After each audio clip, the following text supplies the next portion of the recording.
हरे कृष्णा दोस्तों, जैसे कि हम लोग पिछले वीडियो में कई वीडियो में सीखते आ रहे हैं वेल्डिंग के बारे में।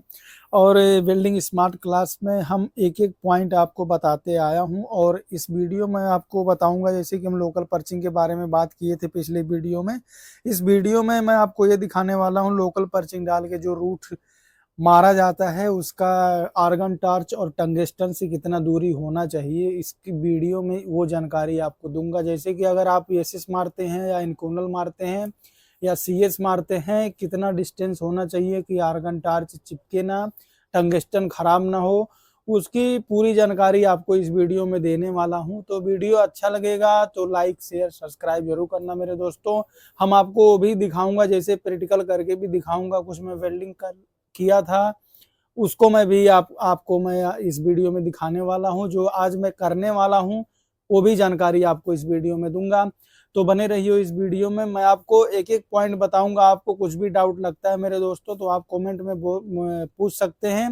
फैब्रिकेशन से लेके आप वेल्डिंग तक का कोई भी कमेंट आएगा आपका, मैं उसमें आपका जवाब दे सकता हूं। और बहुत से मेरे दोस्त बोले थे कि हमको काम सीखना है, जैसे कि मुझे काम चाहिए, तो मैं कमेंट में उनको बताया था आप कहाँ काम करना चाहते हैं, इंडिया में या गल्फ में या कहीं भी। तो उसमें देखिए जितना मेरे से होगा उतना मैं कोशिश करूंगा। तो मेरे दोस्तों चलिए मैं आपको जॉब दिखाता हूँ जहाँ की पर्चिंग जो डाल के लोकल पर्चिंग रूट किया गया है, कितना डिस्टेंस चाहिए रूट और फिलर वायर और वी के बीच में। तो बने रहिए, चलिए मैं आपको जॉब पर लेकर दोस्तों चलता जैसे कि हम ये वाला जो देखिए इतना जो है अपना 300 mm का जो है इसका लेंथ है, इसमें हम लोकल पर्चिंग डाल के जो रूट वेल्ड किया है, आप ऊपर से देखिए कितना सुपर लग रहा है। और इसमें कितना डिस्टेंस चाहिए अपना आर्गन टार्च और फिलर वायर, जैसे कि इनकोनल का मेटल है, ये इनकोनल का मेटल है, इसमें कितना डिस्टेंस कितना फिलर वायर किस हिसाब से देना है, किस हिसाब से आर्गन टार्च चलाना है, इसमें आपको मैं दिखाने वाला हूं। मैं प्रैक्टिकल करके आर्गन टार्च हाथ में लेकर के मैं आपको बताता हूं। और एक जॉइंट है मेरे पास जो कि मैं आपको दिखाता हूं, ये वाला जॉइंट है जो कि आज ये वेल्डिंग होने वाला है। मैं इसको थोड़ा हटा करके दिखा देता हूं आपको। इस तरह से देखिए, जैसे कि ये वाला है, इसमें हम लोकल पर्चिंग डालेंगे और इसमें आपको आर्गन टार्च में डाल करके दिखाता हूँ कितना गैप, कितना फिलर वायर, कैसे टंगस्टन और ये सब कितना स्पेस चाहिए, तो मैं आपको दिखाता हूँ मेरे दोस्तों। और ये वाला जो हम कल रूट किए थे, इसमें देख लीजिए ये रूट लोकल पर्चिंग डाल के इनकोनल का है, जो कि सुपर रूस्ट है, इसमें कुछ डाउट नहीं है, अच्छा निकला है। मैं आपको आर्गन टार्च और मेरे दोस्तों इसमें इनकोनल Fe12 का जो फिलर वायर है, इसमें कुछ ये जो अपना कल कैपिंग मेरा एक फ्रेंड किया है, इसमें छोटा छोटा पॉइंट आया, मतलब क्रैक टाइप का आया है, तो उसको आज हम लोग निकालेंगे, जो कि इसमें कल हम ग्राइंड करके निकाले थे। देखिए इधर इधर छोटा सा रेड दिख रहा है, ये वाला छोटा सा रेड दिख रहा है ना, तो इसमें छोटा पॉइंट है, तो डीपी किया गया है तो इसमें पॉइंट दिखा है। इसके लिए इसको आज हम लोग मस्त इसको मतलब निकालेंगे, नहीं तो ये पास नहीं होगा। तो ये छोटा छोटा पॉइंट वेल्डर को देखना पड़ता है, ध्यान देना पड़ता है, कहीं भी प्रॉब्लम आए तो वेल्डर के ऊपर ही आता है। तो वेल्डिंग में कोई कॉम्प्रोमाइज नहीं होता। देखिए छोटा सा पॉइंट यहाँ भी है, इस तरह से हम कल ग्राइंडिंग किए थे बट ये निकला नहीं है, तो आज इसको हम लोग निकालेंगे। देखिए छोटा सा यहाँ भी है, रेड पेन डीपीडी लगाएंगे तो रेड जहाँ रहता है समझ लीजिए वहां पे पॉइंट है या पोरोसिटी है, स्लेग है, अंदर कट है, कुछ भी प्रॉब्लम होगा तो रेड पेंट वहीं रहेगा। तो मेरे दोस्तों देखिए, जैसे कि अभी मैं आर्गन टार्च पकड़ रखा हूँ, ये टिक टार्च मैं पकड़ रखा हूँ, मैं आपको यहाँ करके थोड़ा दिखा देता हूँ। देखिए टिक टार्च इस तरह से पकड़ा हूँ, और ये देख लीजिए जो अपना टंगस्टन है, इधर से क्लियर नहीं दिख रहा है, मैं क्लियर आपको दिखाता हूँ। तो देखिए मेरे दोस्तों, जैसे कि टंगस्टन है, ये टंगस्टन है ना, ये टंगस्टन भी में टच नहीं होना चाहिए। अगर ये भी में टच होता है तो जैसे कि आपका टंगस्टन खराब होने का चांस है। देखिए इस तरह से ये टंगस्टन इसमें टच नहीं होना चाहिए। और दूसरा बात है कि भी के देखिए इस तरह से खड़ा नहीं करना है।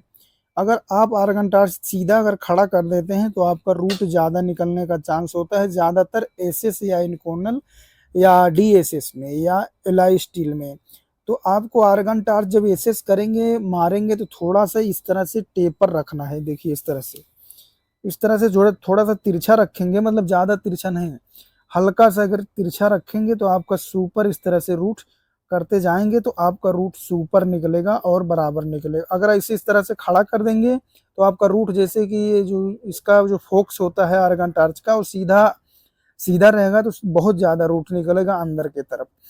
तो इस तरह से थोड़ा टेपर रहेगा तो रूट आपका लेवल निकलेगा। और इस तरह से जो अपना ये टंगस्टन का जो डिग्री है मैं दिखाता हूँ, जैसे कि ये डिग्री है, ये भी में टच नहीं होना चाहिए, इतना डिस्टेंस होना चाहिए, जैसे कि इतना।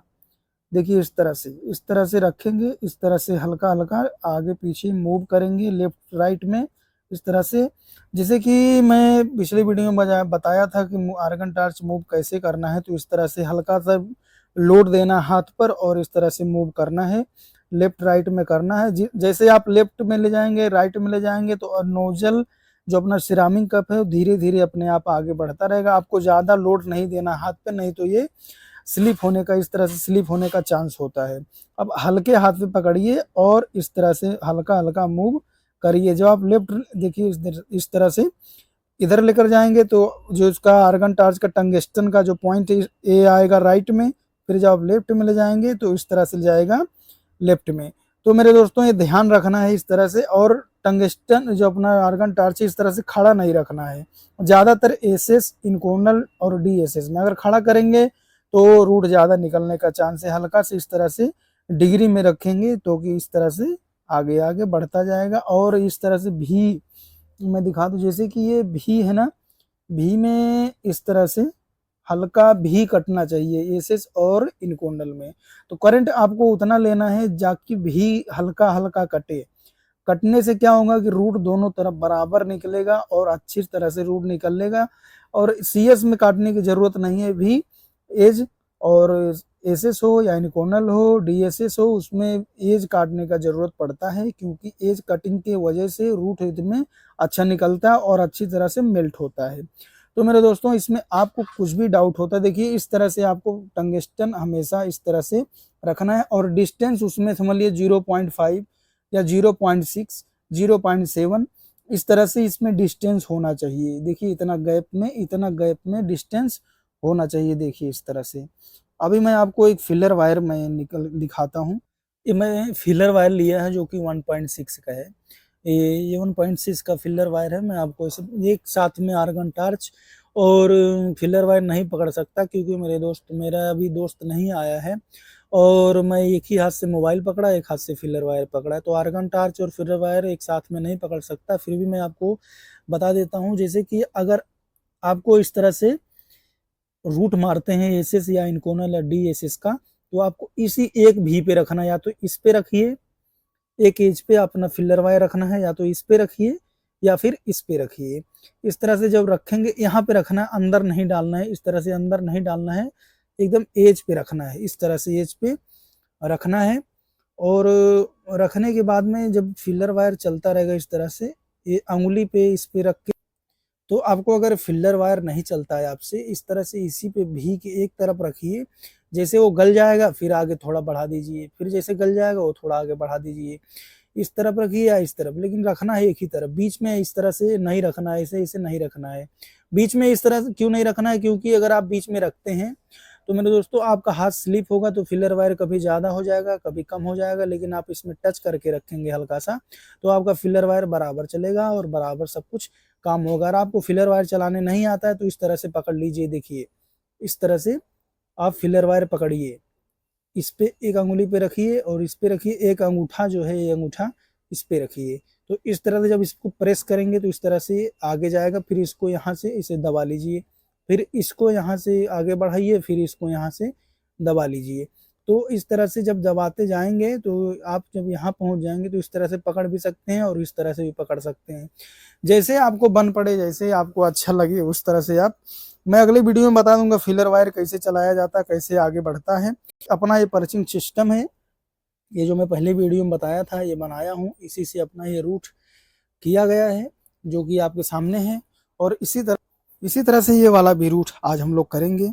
और वीडियो अच्छा लगेगा तो लाइक शेयर सब्सक्राइब जरूर करना मेरे दोस्तों। वेल्डिंग स्मार्ट क्लास में आप सभी का स्वागत है। कुछ भी डाउट होता है आप कमेंट बॉक्स में जरूर पूछना, मैं अगले वीडियो में बता दूंगा। फिलर वायर अगर आपको चलाने नहीं आता है तो पूरी वीडियो आपको अगले वीडियो में दूंगा पूरी जानकारी फिल्टर वायर के बारे में। हरे कृष्णा, धन्यवाद।